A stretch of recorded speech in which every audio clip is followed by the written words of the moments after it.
भाकरी पाहतोय आपण या व्हिडिओमध्ये, त्याच्यासाठी इथे मी हरभऱ्याच्या डाळीचं बेसन घेतलेलं आहे आणि एका भांड्यामध्ये मी घालून घेत आहे. 1 वाटी बेसन घेतलेलं आहे. त्याच्यामध्ये 1 चमचा इथे दही घालत आहे मी. दही घातल्यामुळे पिठल्याची चव अजून खूप छान येते.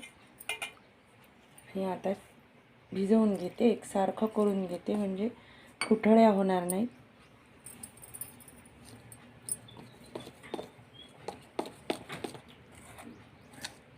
दही किंवा ताक आपण याच्यामध्ये काही वापरू शकतो. याने छान अगदी थोडीशी आंबट अशी चव पिठल्याला येते. इथे एवढं पातळ मी करून घेतलेलं आहे आणि सगळ्या गुठळ्या याच्यातल्या मोडून घेतलेल्या आहे. आता पिठल्याला फोडणी द्यायची आहे. करण्यासाठी इथे फोडणीसाठी मी कढईमध्ये तेल घालून घेतलेलं आहे 2 पळ्या.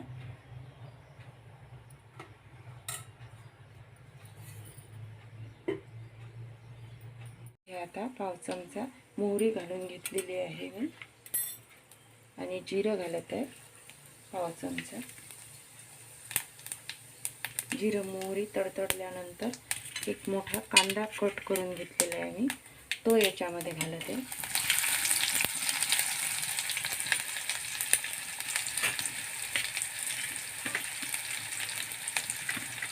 हे पिठलं आपण हिरव्या मिरचीतलं सुद्धा करू शकतो किंवा लाल तिखटातलं पण करू शकतो. दोन्ही याची चव खूप छान लागते.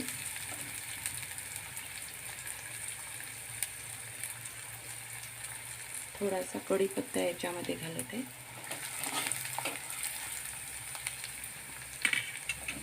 कांदा मऊ शिजू द्यायचा आहे थोडासा.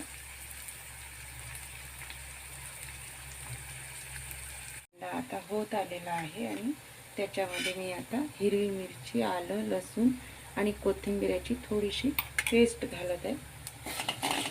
थोडंसं जाडसर वाटून घेतलेलं होतं मी.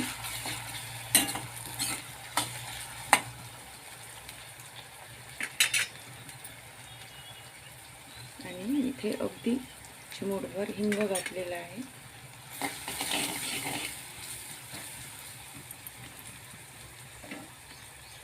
इथे आता मी पाव चमचा हळद घातलेली आहे आणि 1 चमचा लाल तिखट घालत आहे.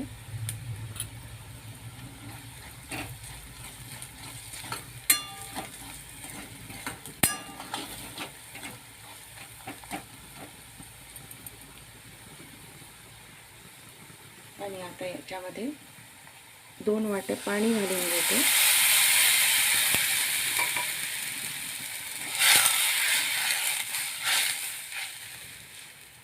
आता पाण्याला छान उकळी आलेली आहे. त्याच्यामध्ये हे भिजवलेलं बेसन होतं ते घालून द्यायचं.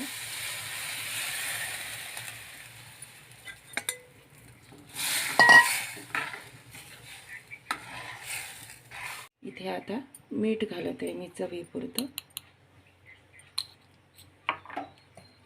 आणि छान बारीक गॅसवरती पिठलं शिजवून घेत आहे.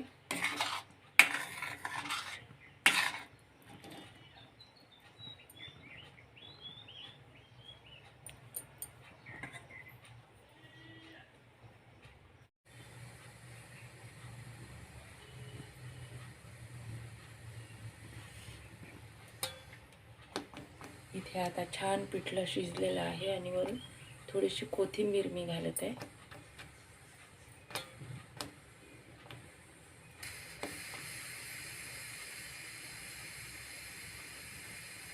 इथे आता भाकरीचं पीठ घेतलेलं आहे. त्याच्यामध्ये अगदी चिमूटभर मीठ घातलेलं आहे मी आणि गरम पाणी घालून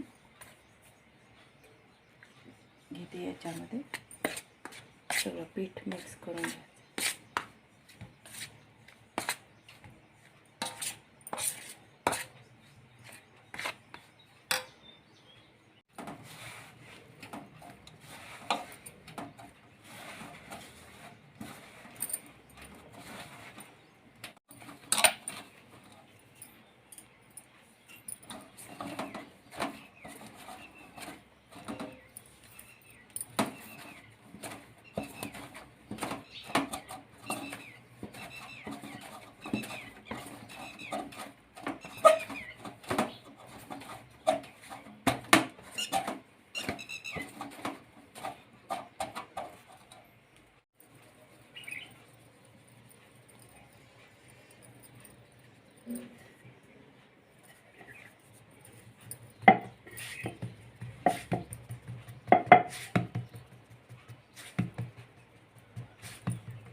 भाकरीसाठी तवा वरती गरम करत ठेवलेला आहे मी.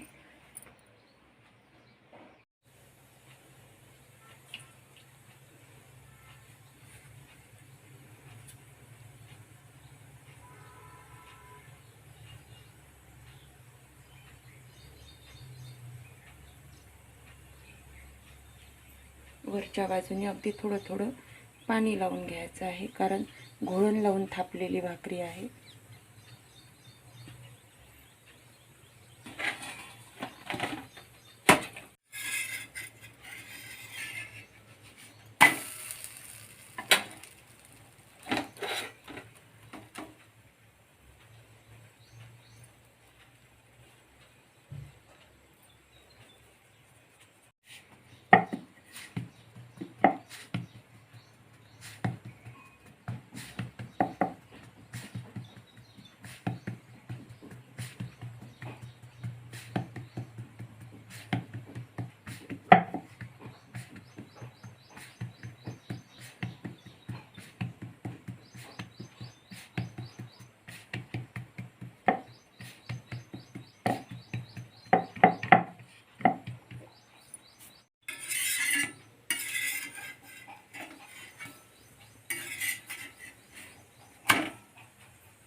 इथे आता छान फुगलेली अशी भाकरी तयार झालेली आहे जेवणासाठी.